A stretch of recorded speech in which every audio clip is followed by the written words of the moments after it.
Dear students, today we will discuss new topic that is urea cycle. ठीक है ना, आइए बात करते हैं यूरिया साइकिल की बात करते हैं। डियर स्टूडेंट्स, यूरिया साइकिल को और हम किस किस नाम से जानते हैं? ठीक है ना, यूरिया साइकिल्स को हम लोग कहते हैं क्रेब्स साइकिल भी कहते हैं। क्या कहते हैं इसको? हम लोग क्रेब्स साइकिल्स के नाम से भी जानते हैं। और इसको किस नाम से जानते हैं? हैंसलेट साइकिल के भी नाम से जानते हैं। और इसको किस नाम से जानते हैं? ऑर्निथिन साइकिल के नाम से भी जानते हैं। ऑर्निथिन साइकिल के भी नाम से जानते हैं। डियर स्टूडेंट्स, हम लोग यूरिया साइकिल्स को क्रेब साइकिल भी कहते हैं, हैंसलेट साइकिल भी कहते हैं और ऑर्निथिन साइकिल के भी नाम से जानते हैं। सो यहाँ पे हम देखते हैं, आइए हम बात करते हैं यूरिया साइकिल कहाँ पाई जाती है।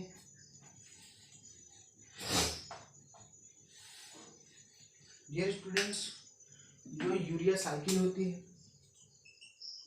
Urea cycle it take place in liver cells. कहाँ पे पाई जाती है? Take place in liver cells. Liver cells में पाई जाती है। Urea cycle take place in liver cell, liver cells में पाई जाती है। डियर स्टूडेंट्स, यह क्या करती है?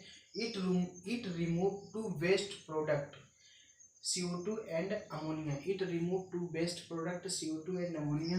आप कह सकते हैं it remove to waste product, it remove two waste product CO2 and ammonia. it remove two waste product CO2 and ammonia. Then हम आगे बात करते हैं, यूरिया is less toxic and less soluble than ammonia. Urea is less toxic, less soluble than ammonia. तो urea is less toxic and less soluble than ammonia. So dear students, आगे बात करते हैं, अ स्टार्विंग पर्सन और person with rich protein diet, a starving person और person with rich protein diet excrete more urea. आप कह सकते हैं अ स्टार्विंग पर्सन और person with rich protein diet, person with rich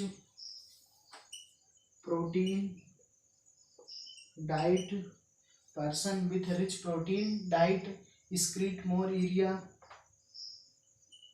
excretes more urea.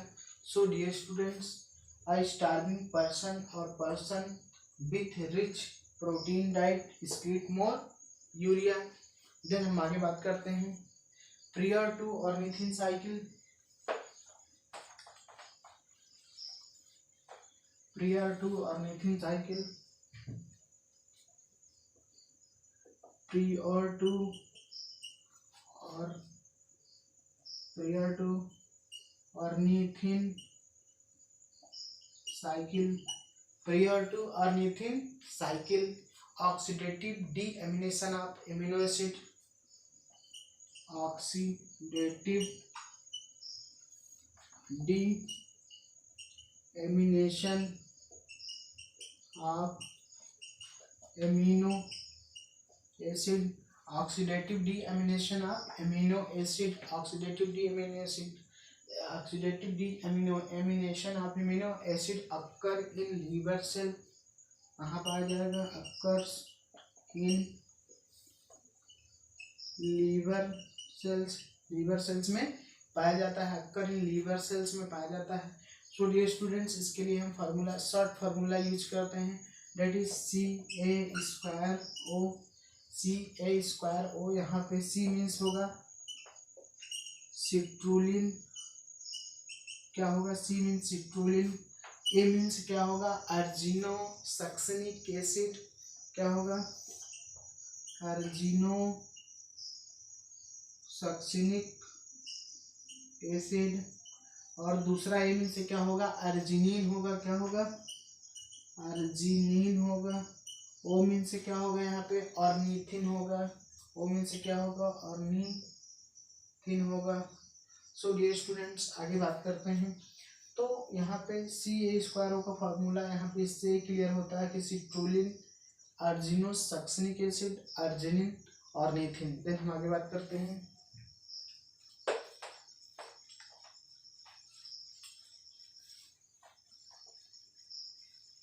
Dear students यहाँ पे हम देखेंगे कि urea is obtained from before ornithine.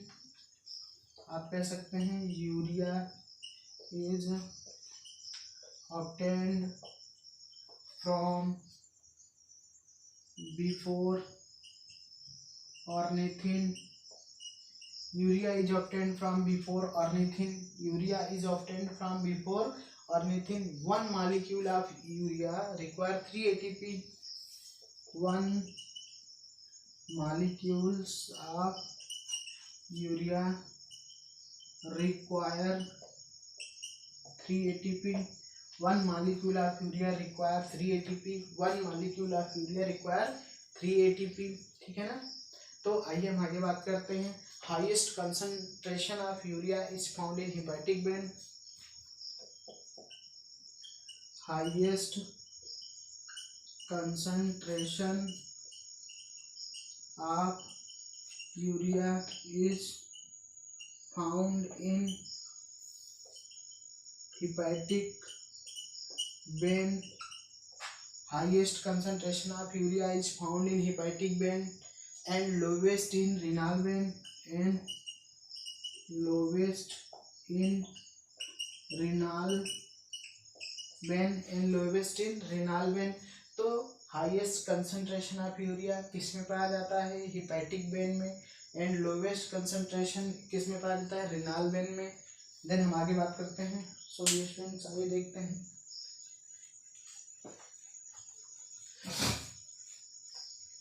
Dear students इसमें हम आगे बात करेंगे कि जो मैराइन बोनीफिशेस होती हैं, marine bony fishes drink excess of water. आइए बात करते हैं। Marine bony fishes excess, marine bony fishes excess of water, excess of water, marine bony fishes excess of water and excrete monovalent salt and excretes monovalent salts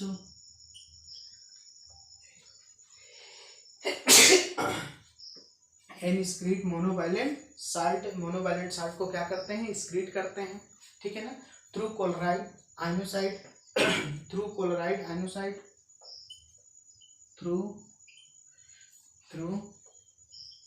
chloride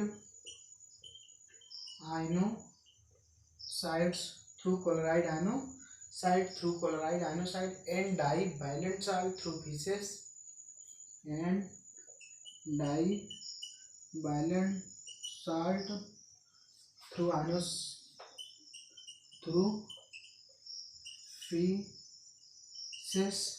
feces। So dear students यहाँ पे clear करिए कि marine bony fishes excess of water and excrete monovalent salt through chloride ionoside and divalent salt through feces, ठीक है ना। Then हम आगे बात करते हैं। आइए देखते हैं। इलास्मो ब्रांचेस जो होते हैं जिनको सार्क कहते हैं, सिलोकैंथ, ठीक है ना। आइए बात करते हैं। इलास्मो ब्रांचेस जो होती हैं जिसको हम लोग क्या कहते हैं, सार्क कहते हैं, ठीक है ना, and coelacanth and coelacanth and coelacanth, ठीक है ना। तो elasmobranchs, shark and coelacanth accumulates osmolytes मुलेट्स ऑस्मोलाइट्स लाइक क्या करते हैं, accumulates osmolyte like urea and trimethylamine oxide like urea and trimethylamine oxide that is TMAO. तो elasmobranchs shark that is sark and coelacanth accumulates osmolytes like urea and trimethylamine oxide that is TMAO. ठीक है ना, trimethylamine oxide that is TMAO. ठीक है ना. To retain body water osmolality, to retain body water osmolarity, to retain body water osmolarity. ठीक है ना. So dear students, elasmo branches that is sark and coelacanth accumulates osmolytes like urea and trimethylamine oxide TMAO to retain body water osmolarity. ठीक है ना. Then हम आगे बात करते हैं, कंटिन्यू. यहाँ पे डियर स्टूडेंट्स यूरिया साइकिल की बात करते हैं. आइए देखते हैं. ऑलरेडी हमने बताया यूरिया साइकिल में हम 2 बेस्ट प्रोडक्ट को यूज करते हैं. ठीक है ना. इसमें क्या क्या क्या रहता है, CO2 plus NH4 ammonium ion. ये क्या करते हैं, दोनों टूट जाते हैं किसमें, कार्बोमोइल फास्फेट में दोनों टूट जाते हैं.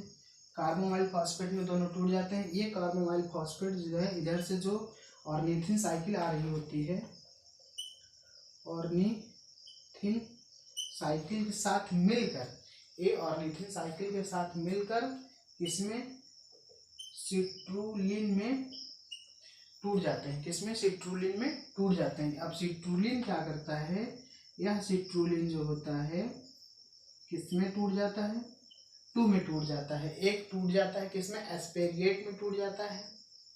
किसमें, एस्पेरिएट में टूट जाता है. और दूसरा किसमें टूट जाता है, अर्जिनोसक्सिनेट में टूट जाता है. अर्जिनोसक्सिनेट